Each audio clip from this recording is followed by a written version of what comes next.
Lately, I've been back on my Heroscape bullshit. This little stupid miniatures game is just so much damn fun. And I finally got off my lazy buttocks and looked at all of the fall releases that Renegade Game Studios is doing, and it's sick. I was genuinely going to make a video about these releases because I think they're sick. But then I got a message in the SoCal Heroscapers Discord group, which there is a link below if you are into this silly game and you live in Southern California. And the Discord message said, and I quote, "New VC figures."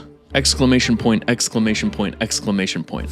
And I got pretty excited about this. Now, if you're new to Heroscape or you just haven't done any sort of super deep online digging, you might be wondering, what is VC? Well, it's short for Valhalla Customs, which may sound not legitimate, but it was basically what kept this game alive for like 13 years. From 2010 to 2023, a group of very dedicated Heroscapers were releasing very polished custom units to keep the game alive. Now, these aren't custom units like, I made something super powerful. It is as close to the legit sort of game that you can get from a custom. Now, we haven't seen a C3V release since Renegade relaunched Heroscape. Until Wednesday, which is July 2nd. Because on Wednesday, July 2nd, Captain Stupendous, who is a moderator on Heroscapers.com, announced C3V brings you Wave CV11, otherwise known as Wave 24, Zawit's Doubt, or Zawit. Now I have to reiterate once again, this is like the most legit you can get when it comes to custom creations.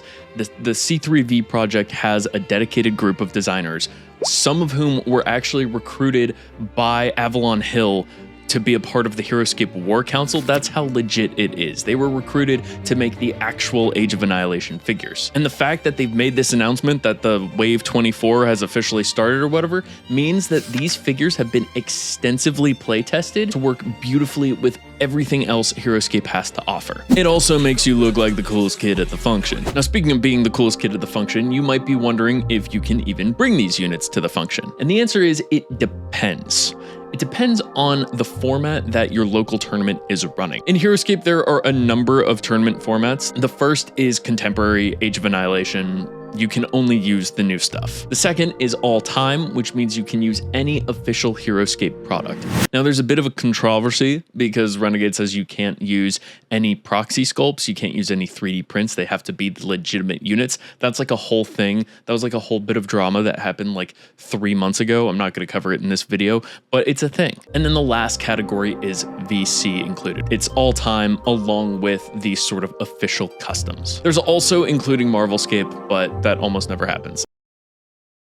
Anyway, let's talk about these 4 units, what they bring to the table, and how you can even acquire them. We'll start with Kolbjorn. The thing that gets me most excited about this guy is his Call to the Hunt ability. Once per round before you reveal an order marker, which if you have no idea what I'm talking about, click right here. I do a whole thing on how to actually play this game. He can move any other hunter class unit up to as many spaces as unrevealed order markers. This guy lets you move your other hunter class units into position before you even take a turn with them. So it just makes your army more efficient. Now, what do I mean by a hunter class unit? Well, you'll see on the left side of a Heroscape card, it'll say like human, unique hero, tribesman, fearsome, medium 5. Where it says tribesman, that's sort of like the figure's class, if you will, and there's a whole hunter class. So anyone with that hunter class will be able to move up to 3 spaces. Oh wait, no, I'm sorry, it's 4 spaces. I just reread the card. It's before, he doesn't even have to do his turn, and you can put him into position.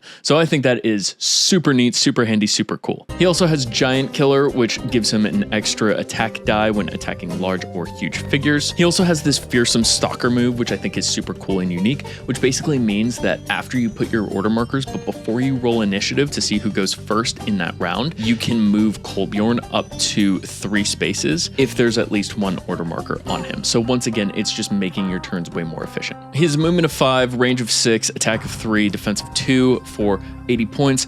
Solid pick. I am really looking forward to using him with probably my VC Varkonen army, which that's probably a whole video on its own. Moving on, we have Coyote Cane. He has a couple cool abilities on his card that I really enjoy. An eye for an eye allows him to attack an additional time for every single wound that he has. So this figure has 3 hit points, which means that if he's lost like 1 or 2 hit points, he can attack twice or even 3 times. Granted, he has an attack of 2, so it's not hitting hard, but it's all about just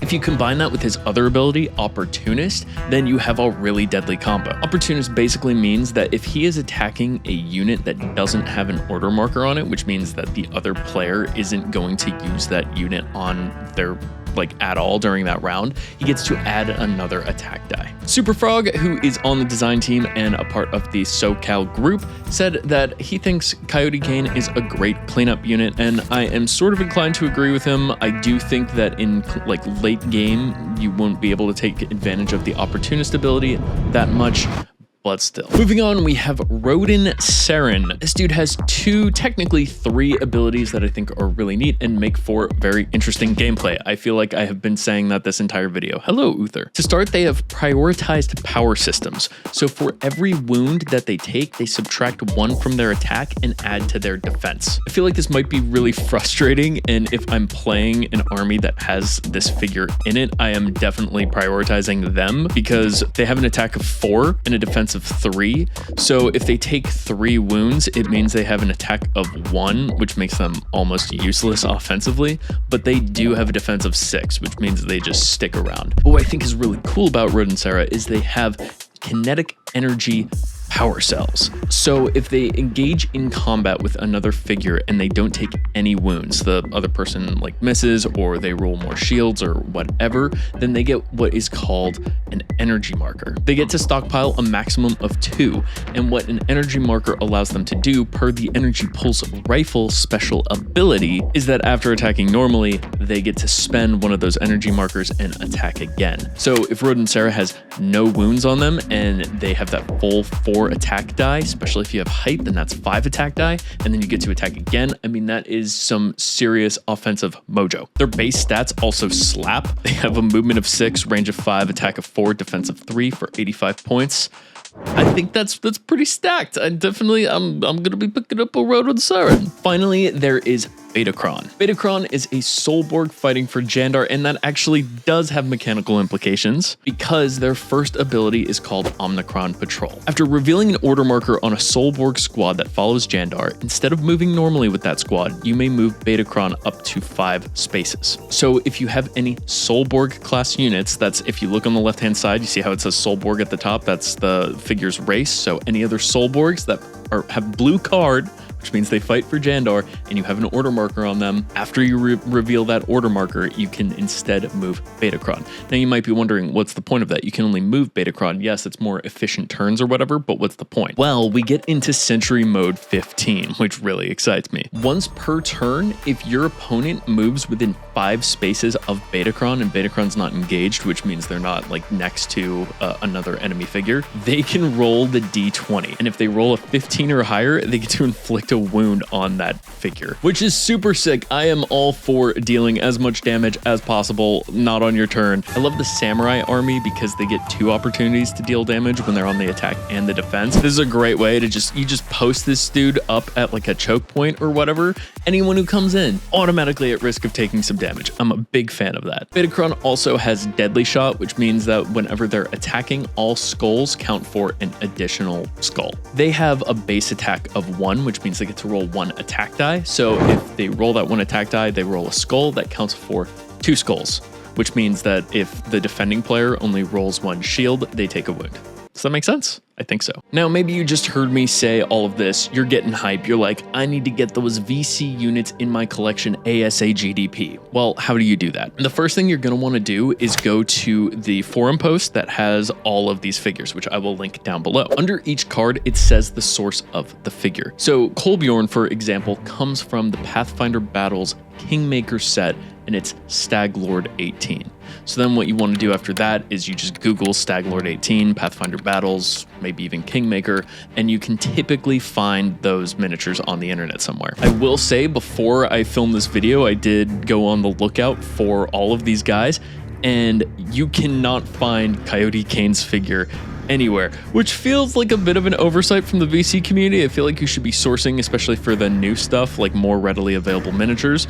But when I brought up that complaint on the Heroscapers Discord, Skywhale told me that if I had been paying attention when they first announced the figure a year ago, I wouldn't have been shit out of luck, but that's the way the news goes. But that sort of scarcity is what makes collecting VC so fun for me. That and the fact that you're exploring so many other miniature sets. So for example, one of my favorite VC armies, they're called the Varkanins, comes from the Rackham Confrontation miniatures game. It's another one of these like super hyper niche miniatures games that nobody's ever heard of. It got canceled in 2010, but the figures are awesome, and I never would have found out about it if it weren't for the VC. I think it really sort of goes back to Heroscape's kind of kitchen sink appeal of just throwing everything in the box and seeing what comes out. Another big appeal of VC is it tends to be cheaper than the Renegade offerings. So like I said, I couldn't find the Coyote Cane figure anywhere, but Kolbjorn's figure you can find for like $2.50 on eBay. Roeden Saren and Betacron are a little bit harder to find. You can't find them individually, or at least I couldn't on the internet. However, I could find the Galactic Villains box set from Starfinder. It is like $35. So combined, that's $37 for 3 figures, which is still a little bit cheaper than Renegade, and they're also pre-painted. Also, you may be able to find them for cheaper in the future. And don't forget, there's also like hundreds of VC figures from the past. Some of them are easier to find. Like I said, they can be super cheap. You do have to print the cards yourself though. There's a guide on Heroscapers on how to do that. Maybe I'll make a video if there's enough interest in that. It's not too terribly difficult. I just like have Staples do it and put it on some really nice paper and you cut it out and it looks great. But yeah, that's just a little rundown on what I thought was the surprise VC release. Apparently, like the really hardcore people have known about this for quite some time, but I'm a filthy casual. Let me know what you think about the VC release, and check out this video on how to play Heroscape if you have no idea what I'm talking about. Thank you so much for watching, and I did that. I'm rusty, man. I haven't made a video in so long. Goodbye.